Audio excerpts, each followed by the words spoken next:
Welcome to Grace. Never heard of her. I'm Gina. And I'm Maddie.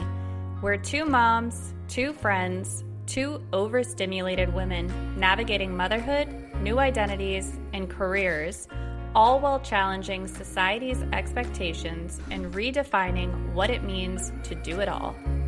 Because Grace, well, never heard of her, but word is she's worth getting to know.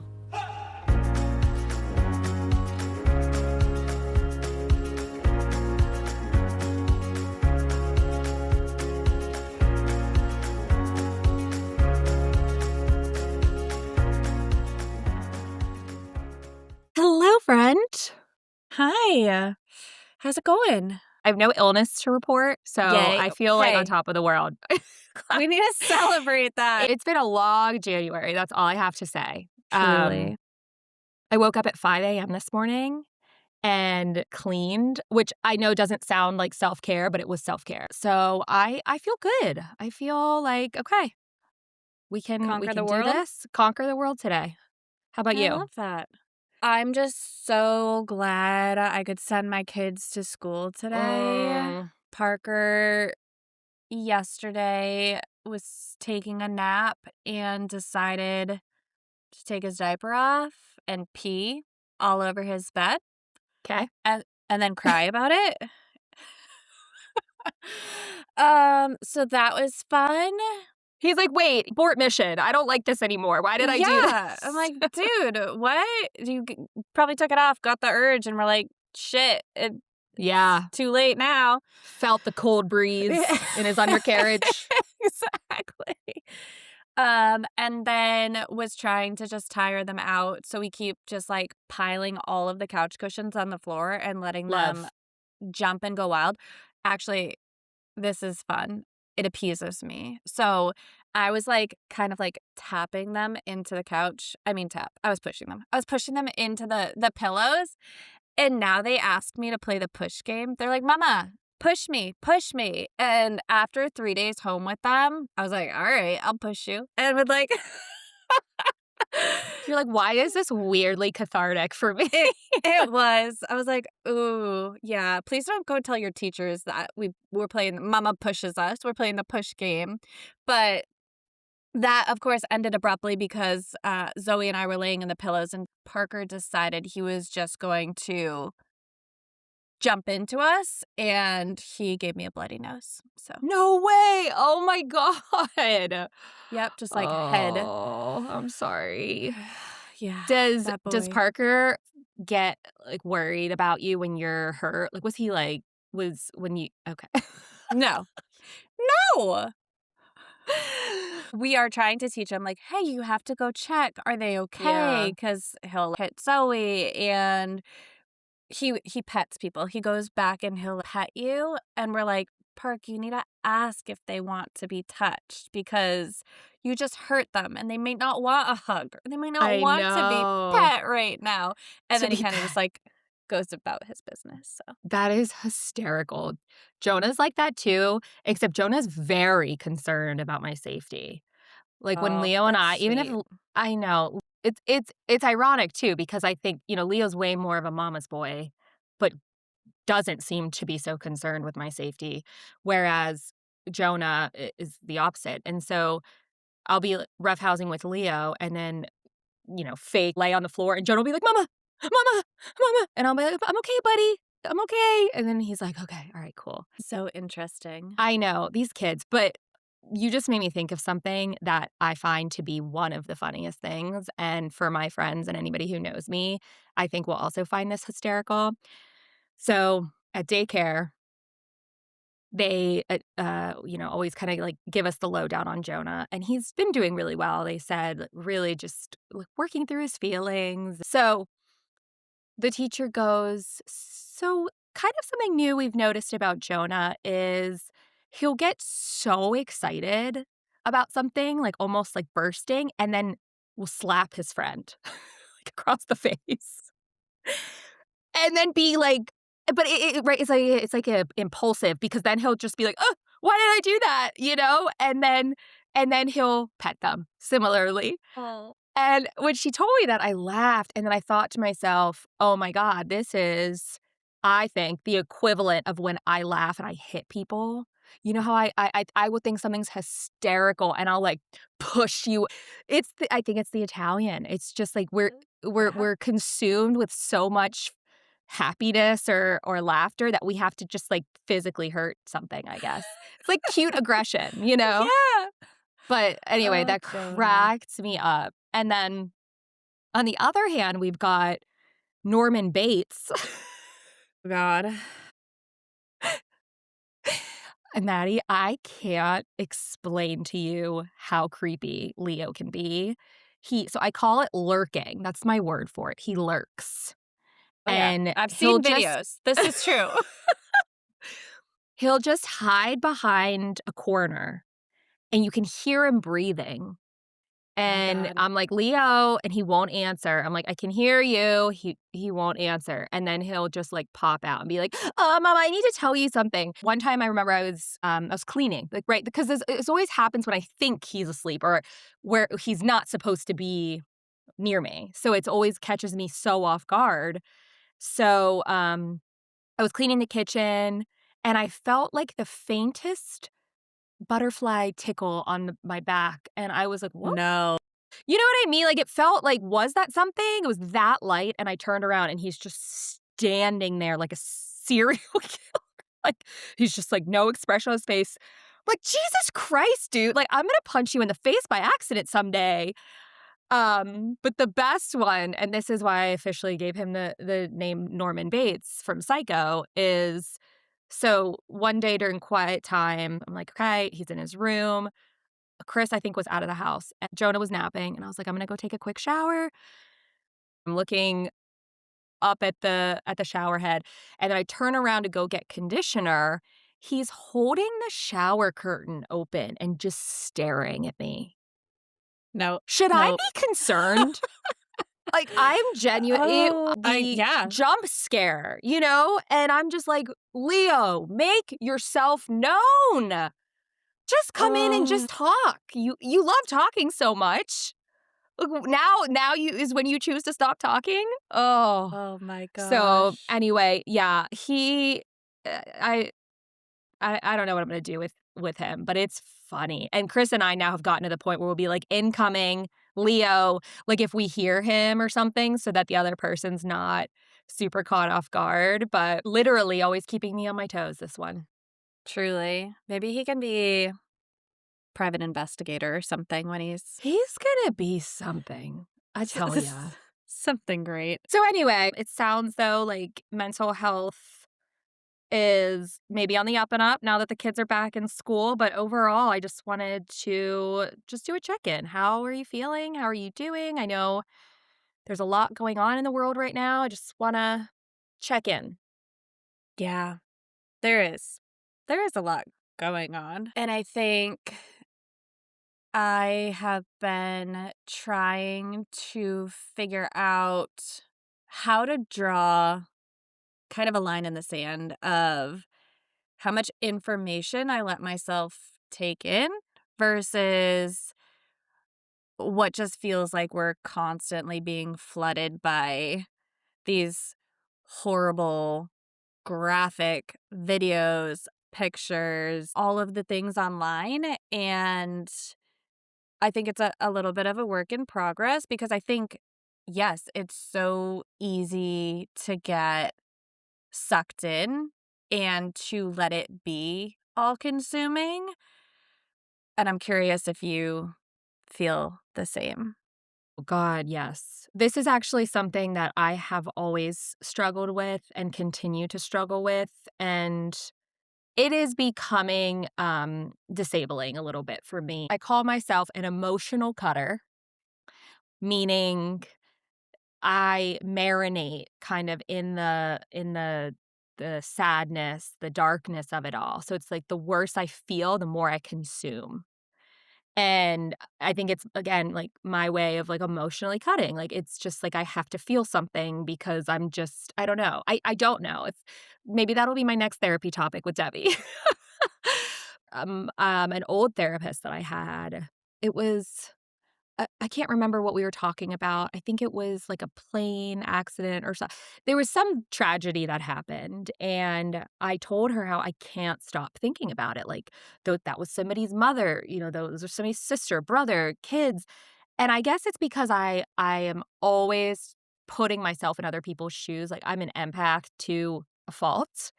And so I just think, like, that could have been me. That could have been my friend. Like, these people don't get on planes thinking it's gonna go down. Right? So they're like, "Oh, planes are safe," just like I think every time I get on a plane. Because we were tying it back to, like, my fears and anxieties, and granted, I've gotten way past that, but I'll never forget she said the same thing you just said. She's like, "You have to learn how to draw a line in the sand where, yes, you can feel empathy and you can feel bad, but you can't let it get to the point where it's all consuming." And I think, especially now with the current climate of our country, I find that line hard to find because I want to be informed. I want to know what's going on. I want to be tuned in and do my, I guess, due diligence to spread awareness. And I cry when I read things or see things, and I kind of disassociate. And I think my kids can feel that energy shift. I just a day or two ago, with everything that's going on in Minneapolis right now, I was just like sitting so stoic and just numb and trying to process our reality. And Leo, is like, "Mommy, play with me, mom." And I'm just like, I can't. I think it's okay. Obviously, it's like we all have to process and we all have to kind of figure out our own emotions. It's not like I expect myself or anyone to just be able to just be like, "Okay, and off, back to momming." But what is that balance? What is that off switch to say, "Okay, I'm aware of what's happening. This is really shitty, but right now I need to show up for my kids." I know that I'm not showing up fully, and so now we're just in a lose-lose situation for everybody. I think a lot of people are in your shoes, and I think sometimes I feel like I maybe remove myself too much from it all, that I do wonder if I've leaned out a bit too much and I need to lean in more because I get almost angry at the state of social media. Mhm. Like, we should not have access to the instant videos, photos, everything that we're seeing that we were never meant to see. Like, Mhm. before social media, there would be news stations that would pick up stories. And Yep.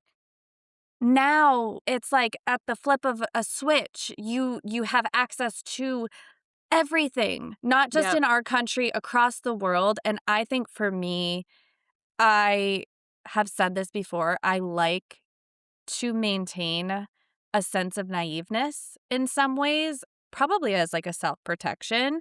Yeah.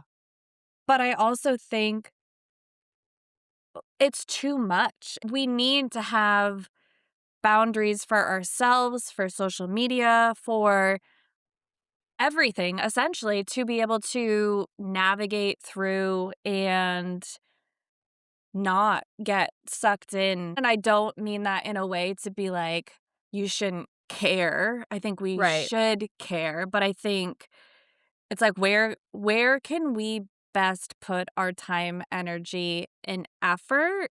Right. And everybody on social media, like, that the headlines and, like, fear Clickbait. tactics exactly, Yeah. it's Yeah. very clickbaity, and I think it entices a reaction, and Sure. clearly, it's working, but I think the other piece of me is like, okay, sharing everything and engaging with it all, what are we hoping to accomplish? And, like, are people asking themselves what they're hoping to accomplish by participating in the maybe like overabundance of news sharing. And I don't want that to come across as like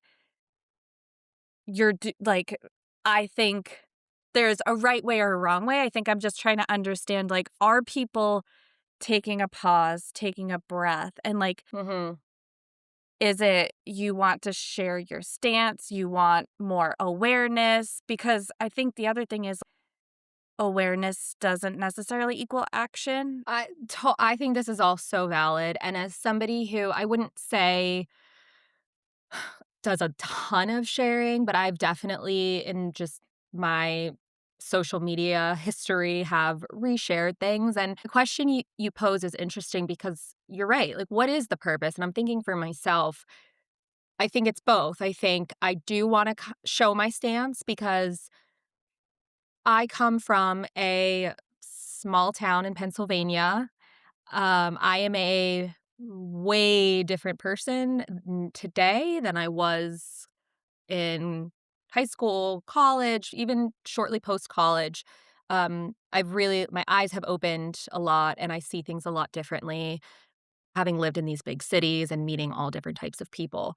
And so I think there's a part of me that almost feels like proud of where I stand, even though I know it's gonna be different from other people. I wanna kind of wear that as, like, this is where I'm at.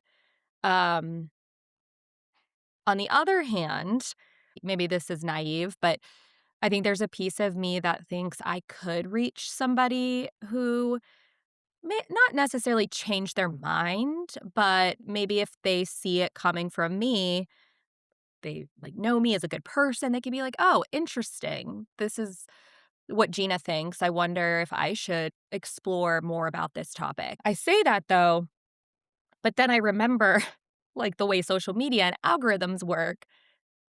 People my circle and my close followers and people who I follow, we all are kind of in that same mindset. It's like, are we really reaching Mm. malleable minds that could be changed? And so I don't really know that piece of it, how much it's really effective. I do, though, feel a sense of community, I think, when I see other people sharing. Gives me that sense of almost like a hug of just, "Okay, I'm not the only one that's feeling this. I'm not the only one that thinks what's happening in our country is batshit crazy right now." So that, I think, is good, but here we go again. I'm giving another like spectrum of Yeah. sometimes it's great and helpful and gives me a hug, and then sometimes I walk away from my phone feeling like depressed and anxious. So it's impossible to know what to do and to just balance it all. It is. So you were saying, you sharing, you wonder if people look at it and maybe stop and pause and think, and Mhm. maybe it does make them think. And I think that's a super interesting point, because does social media allow for that, or is it like real life conversations? And I say this because this is something I struggle with, and I forget what book I was reading where they talked about this, where it's like a lot of people who have strong opinions and beliefs on things, they're they're arguing, they're communicating in a way where they are so focused on getting you to change your mind that, like, Mm, if we all took a step back and took the approach of, like, is there something new I could learn from this person's perspective? right. Then we'd all be in such a different place. And I think that's maybe like one of my issues with social media and just the the state of things in general is like we Yeah. all just want to change each other's minds. We're all like, Mhm. you're wrong. How I see this, how my biases, how my lived experience have shaped how I think about this is correct and you're wrong. And I'm not saying there's not some things going on that it's like that is black and white. Like, there is no gray area, but I think there is a lot of gray area, You're and Yeah, I agree. it's tough because I think so I'll say that And then going back to the social media aspect and just the state of things, I think some things I've been trying to do for myself, and they're imperfect for sure, is not have social media be my source of information. So I literally signed up for some online newsletters, signed up for Morning Brew and The Skim, which jury's still a little out on that one. But I just started searching for like what is an unbiased publication that can give me the highlights or the snippets of information that maybe I need to just stay somewhat aware of versus seeing the videos, the pictures, everything that's just like makes my heart race and just like immediate reaction, where Mhm. this gives me the opportunity to literally read words on a page Mhm. and kind of get it from like almost like a cleansed perspective that I think helps just keep me regulated in a way that I needed.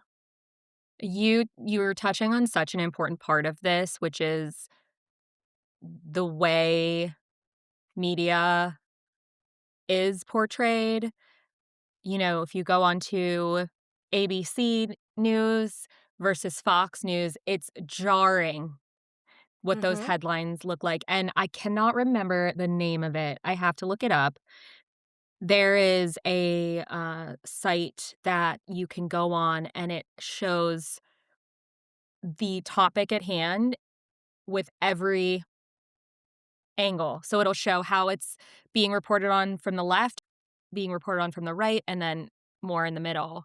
And I think that could be an interesting resource to, like you said, like the unbiased, because my social media is flooded with more of my own mindset. Because you're seeing so much of the same thing all the time, it's almost, at least for me, it's like I feel like I'm going crazy. Like, how do we all feel like this? How are we all seeing this? And like nothing's happening.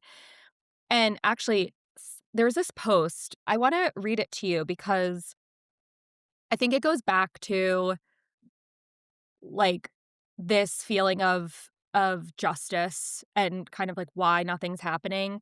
I, as a ADHD girly, I see this post and I relate so much to this. So I just think it could be interesting if anybody else has similar feelings about it. So it says, why so many neurodivergent people cannot sleep this week. Political unrest hits neurodivergent people harder, not because you're weak, because your brain tracks patterns fast, and your nervous system cares deeply about justice. Justice sensitivity means you notice harm early. You see power misuse before it's labeled. Your body reacts before language catches up. That is not anxiety, that is perception plus empathy. Why sleep breaks this week? Your brain keeps scanning for threat. Your body feels trapped between awareness and powerlessness. That line killed me. I'm like, yes. History feels familiar. Your system stays alert because it's trying to protect. Emotional reactivity is not a flaw here. It is a signal without an outlet. When action feels blocked, emotion amplifies. Regulation starts with naming this truth. What helps right now? Limit doom scrolling to set windows, ground your body before debating ideas, name what you can control today. Connection calms faster than certainty. Wow. I read that and I felt like somebody like crawled into my brain and wrote out what it's thinking right now, because that is the best way to articulate how I feel in the moment. And something you said earlier that just I giggled to myself. You brought up the news stations. Well, pre-social media, I couldn't watch the news. I just wouldn't watch it. I wouldn't let myself turn it on because it gave me these same reactions and feelings. And how funny is that, that I avoided the news, but I am inundating myself with social media day after day and then wondering why I'm just feeling this heaviness all the time in this dark cloud. News via social media aside, I notice that when I am on social media, so I have my Instagram set to allot me only 30 minutes a day. Now, I'm not perfect. I blow past that all the time and, like, will still doom scroll, but on the days that I am on social media longer than 30 minutes and I let myself get pulled into the scroll cycle and just, like, overconsumption, um, I feel like I am more tired, my brain has less clarity, I feel sluggish, like, there are physical reactions that I feel, and this isn't even consuming horrible, tragic news. This is just consuming people's highlight reels. So, Yeah.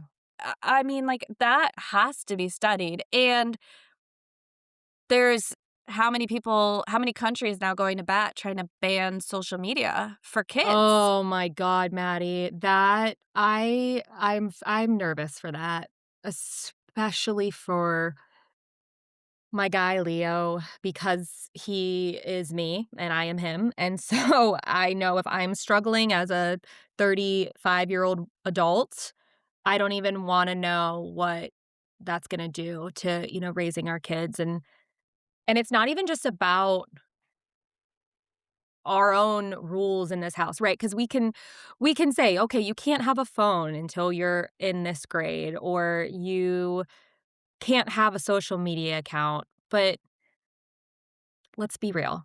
There's other ways to go around that. There's fake stuff, like, these are freaking kids and teenagers, like, they know what they're doing. But beyond that, it's like the outside influence. I can't and that's what I think scares me the most about raising kids in today's society is the outside influence. There's so much I can't control outside of this house. I can teach love thy neighbor, every family looks different, marriages look different, people are different. And then, they go into school and they hear kids talking a completely different way. I'm scared about my capability of being what my kids need from me. I'm afraid that I won't be able to show up for them or properly guide them through that because I don't know the answer. I don't know. It's something I struggle with myself, you know? And Yeah. so I'm picturing the day like Leo comes home and he's like, "Mom, these kids are picking on me because I like the color pink and they say that that's only for girls and like what do I you know what I mean? It's like I can that moment could say it doesn't matter what they think, but that doesn't change the impact that it has on him feeling that from his friends. Yeah. It's quite scary thinking about what the future looks like, I think, in that sense. I think that's a very fair point and something I think about of, like, what is the right thing to do or say, and I think a lot of at least what I've been reading or hearing is you don't have to have the answer. It's all about sitting with them in that Mhm. uncomfortableness and exactly what we're learning to do. It's like you don't need someone to come and fix you. That's not what we're trying to teach. Like we're not going to be Yeah. your savior. How can we just let you know that you're not alone and that I'm going to be your biggest supporter and we are going to get through this and yes, that sucks. That's hard. That made you feel something. What is that? Let's talk about that. And I think one thing my therapist has told me as we talk about like the state of the world and what we can do is like the most important thing we can be focused on right now is raising good kids and raising critical thinkers. And I think Mhm. you're touching on a super important point of like we're not going to have the answer, but how can Mhm. we have compassion and empathy to say, Leo, maybe let's think about what might be going on at their home. That they're Yep. thinking like this, that they're talking like this. And how can we maybe take a pause or reflect or just like, let's not emotionally react to the thing that maybe is like triggering us because you feel like they just attacked my child? Like, who dare attacks my child? I will fight a bitch. But that's the truth is, like, how can we equip our children? And I think that's something I've seen in the past and I've seen talked about a lot is like parents think that their job is to fix their child's problems. And it's like, no, that's not our job. We're helping them navigate the uncomfortableness that they need to experience to form their own, thoughts and opinions and beliefs and figure out how to be resilient and able to adapt and all the things I think we hope for our kids. Oh, wow. I need to put all of that on a Post-it and, like, just, like, look in the mirror every day and read that. I'm so glad you said all of that because as you started talking through that, I was like, "Oh, that's right. That is what we're supposed to do," because I'm thinking even at this age, we're not supposed to prevent them from getting upset. We just help them through the feelings of it. Like, okay, they are upset. This is still my decision, but let's figure out how to work through these feelings and help you regulate. So thank you. It actually kind of made my eyes water a little bit when I was thinking of just like those moments because you're right. That's all I wanted growing up. That's all I wanted was just to feel like somebody could just sit with me and just be sad with me. So thank you. Something else that you touched on is this feeling of not being alone. And I saw something, I think it was like 3 credible people. It was like Dr. Becky and then maybe was it Glennon Doyle? Somebody on Glennon Doyle's podcast? I swear there was 3 people and they were talking about this and I was like, in that exact moment, I adopted this theory and I'm going full force with this. So when it comes to your kids not having things or getting things that other kids have. Specifically, I'm thinking of a phone or social media. Well, everybody at school has that. It doesn't matter what everybody else has. This is the rules for your house. That will never satisfy a child because kids don't want to be alone. Nobody wants to be alone. We want to feel like there's people who are in our same position or understand us. For example, our kids are not getting cell phones until they're 16. If the two or three of you can agree to that, your kids come home and everybody has a cell phone. Bobby doesn't. Bobby doesn't have a cell phone. And like that's it.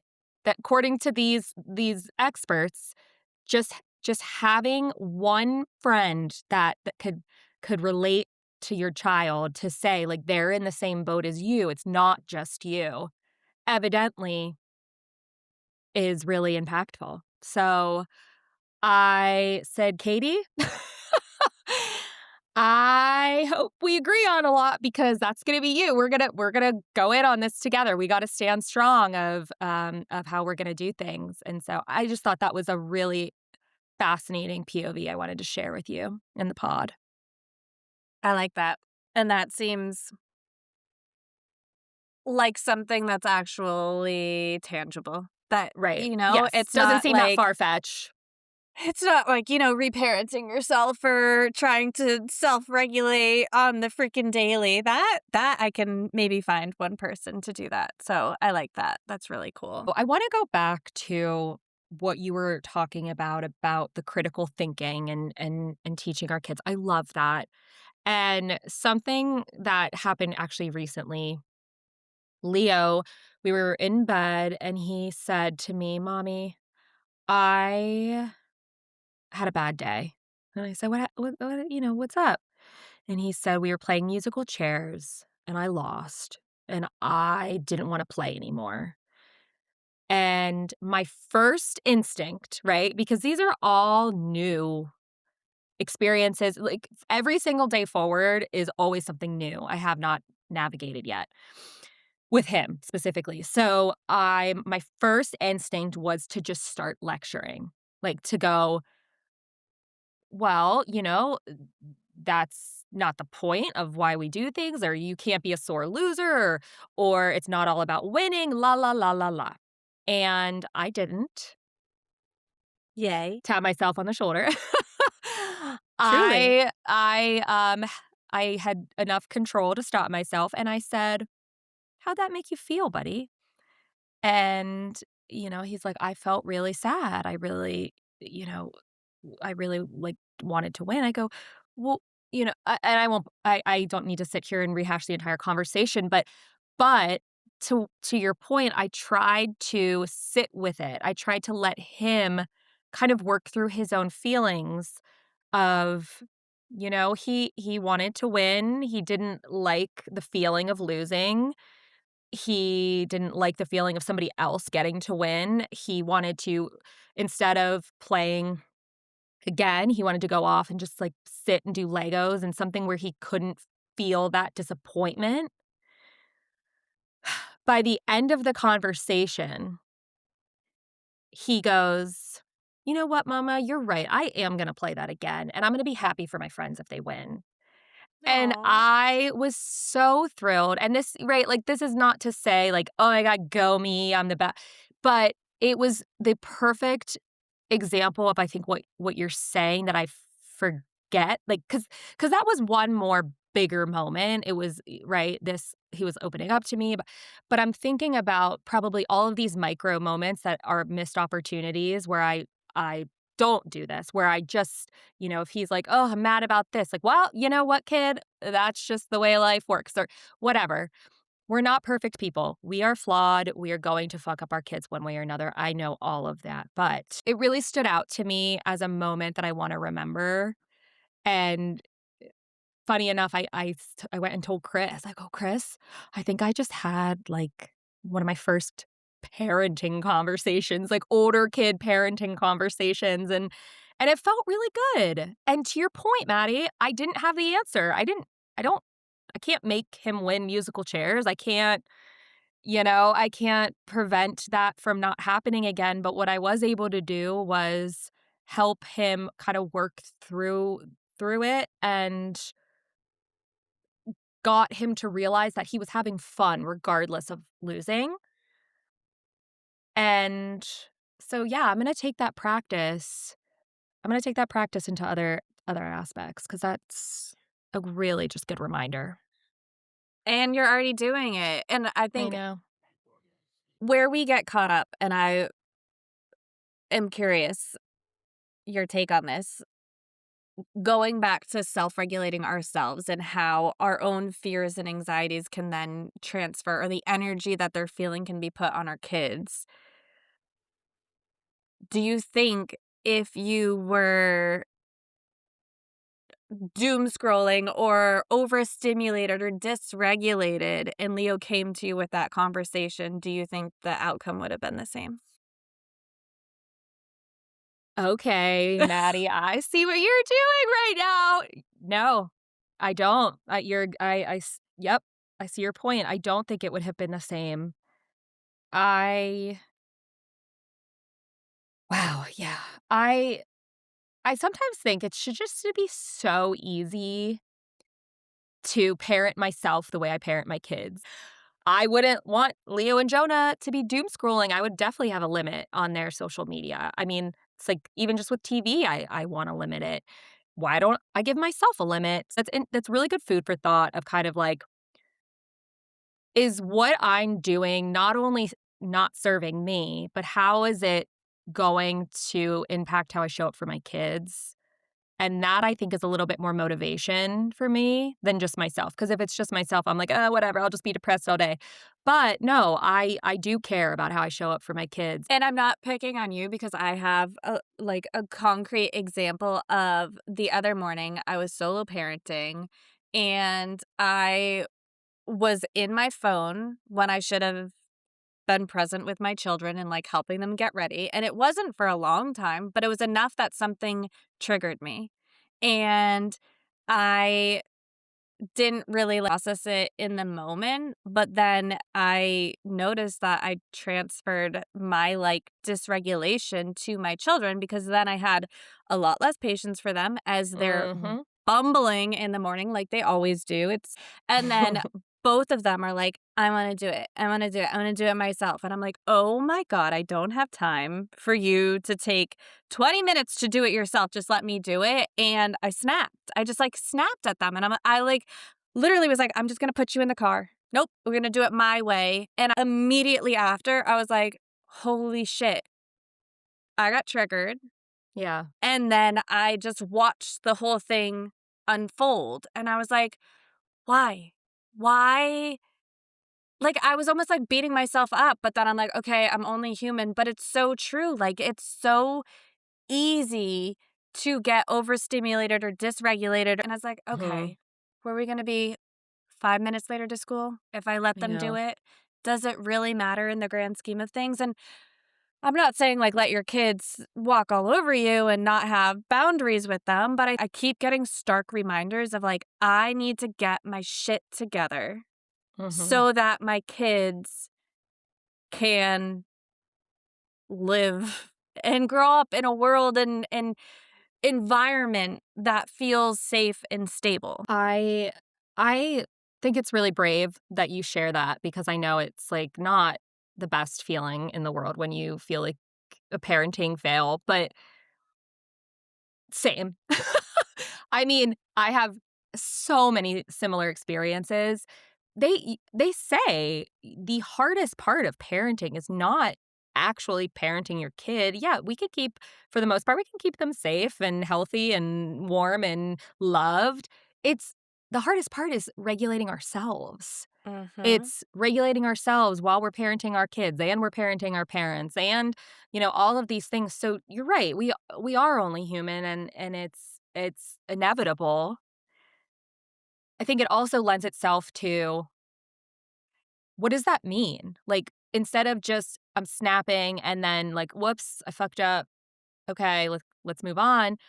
Maybe there's something I need to check with myself. Maybe I need a mental health day. I need a day off social media. I mean, I joke how I'm like, Leo, when he watches so much TV, he's so mean and we had to detox. Like, maybe mom needs a detox. It's like more of an opportunity to kind of lean in of what we need. I think you're spot on because I think, again, the repair part is obviously the super important part where we didn't get that as Right. kids growing up, and I was, like, to close the loop, I was very aware and sure to apologize and take accountability and responsibility for, like, this was my thing, this wasn't anything you did, and I'm sorry for that, and so I think the repair piece, is important, but yes, the regulation of yourself. Yesterday, I was like, I just need a day off of social media. I need to not look at it. When I tell you, I felt great. Like, noticeably different. I had more Yeah. energy. I had more clarity. I felt like I was more on top of my shit. You're on to something because I think we have talked a lot about just like the challenges of parenting and regulating yourself and how you get that time and space, and I think we also wait till our breaking points to give us those opportunities. I want to share this. It is so obvious, but it was a very mind-blowing kind of revelation for me. So as we're so inundated with all of this heavy stuff, I had this moment where I just thought to myself, I've got to change my mindset on my day-to-day life. Obviously, we all have bad days and bad moments, but at the end of the day, I am so fortunate in so many aspects of my life. Life is so fragile and it's not just about like political unrest and all the things, it's everything. It's sickness, it's how a lot more women in their 30s are getting breast cancer. Cancer in general is just hitting a lot younger.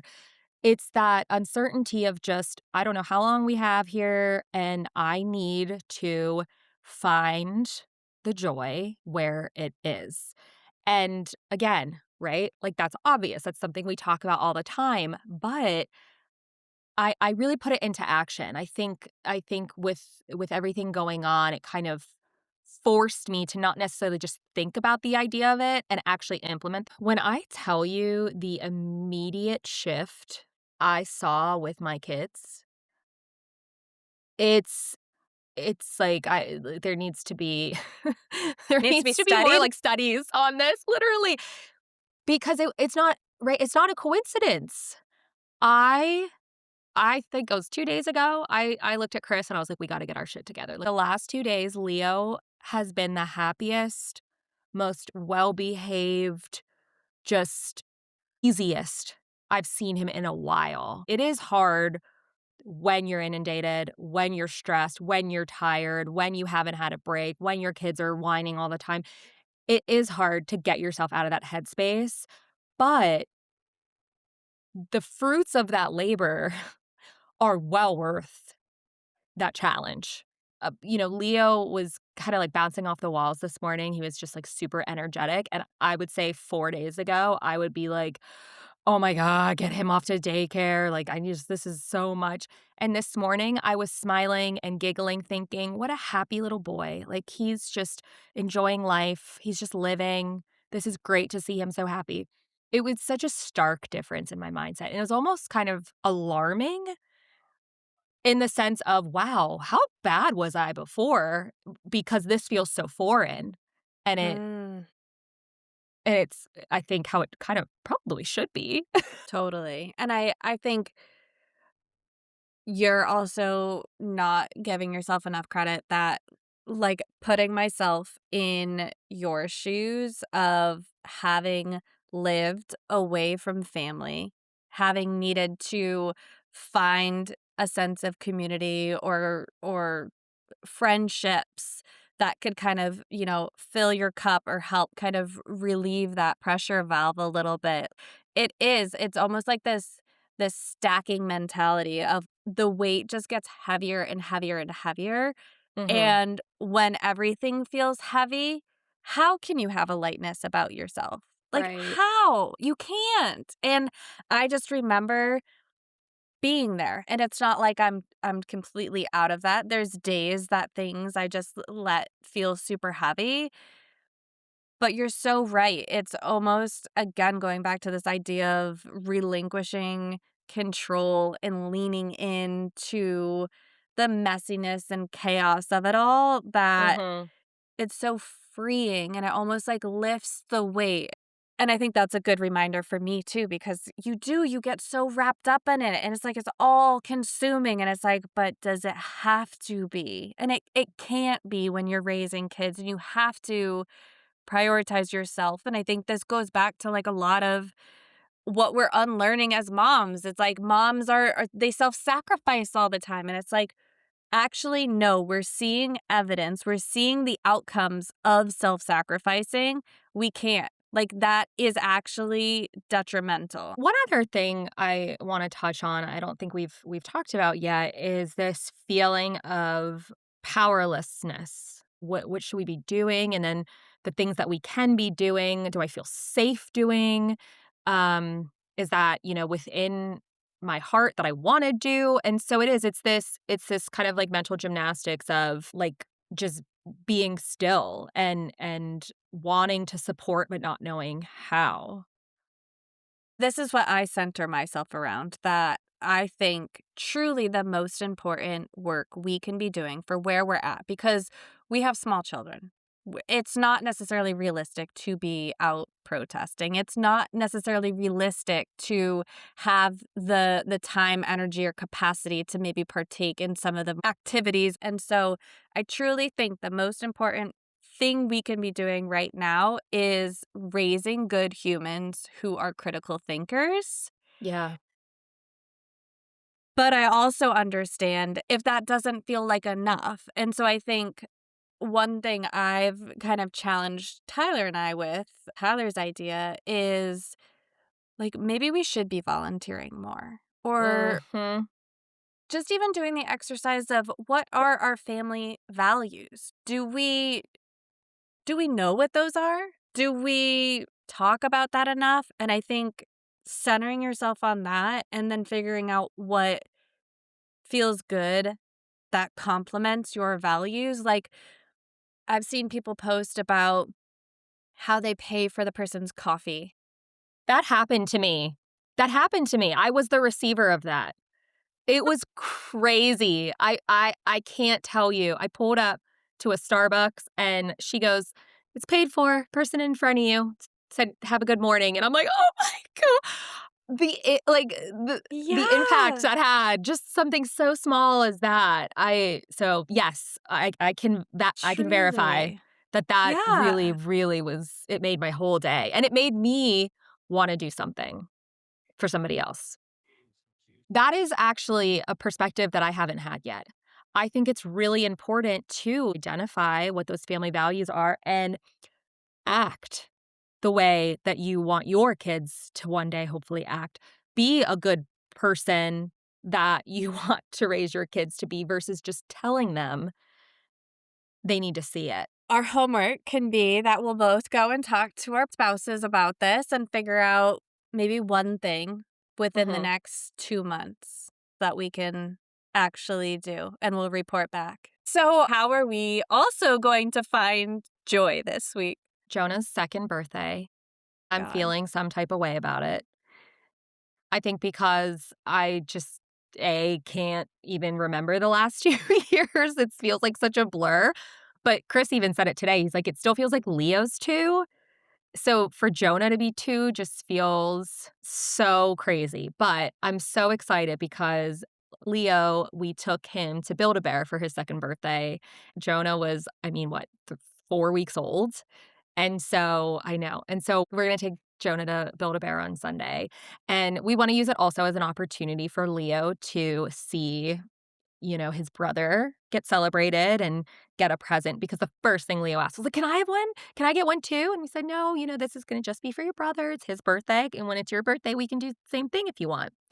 But I hope that we can, I'll report back, because it's either going to be a disaster with Leo, but I have faith. I think he's going to step up and be like helpful. He really likes to nurture Jonah, which is really sweet. My joy is we are actually headed to the Sunshine State with the kids. We're going to Yay. spend time with Juju and Cappy, and the kids don't know it, but we're going to do a quick little Disney trip while we're there. Oh, So that's going I to be might regret it. awesome. It might You not be won't. my joy. We'll see. We'll report back. Thank you for this. I needed this. I needed just Same. to kind of level set and just recenter myself of what's important and what we can do and what's within our capabilities. And it just felt like something that we needed to address. I know we've talked about it. It just feels weird to show up on here and talk about things that matter, but in the grand scheme of things, maybe don't feel as big as what's happening in the world. So I'm glad we had the opportunity to share our thoughts and feelings and just maybe recenter ourselves. Yeah. And to any of our friends and family who are listening, that I know a lot of you have reached out, if you have any feedback to share or ideas or things that have worked for you, we'd love to hear it. Find some joy and find some time to recenter if you need it. We will talk again next week. And that concludes your free therapy session, brought to you by 2 people with lots of opinions and 0 certifications. Don't forget to bill your insurance, emotionally or otherwise. And be sure to follow us on Instagram at GraceWhoPod. That's Grace, WHO Pod. Tune in next time for another deep dive into something we'll probably overthink and under-resolve. And while our search for grace continues, let's at least try to find a little joy in between.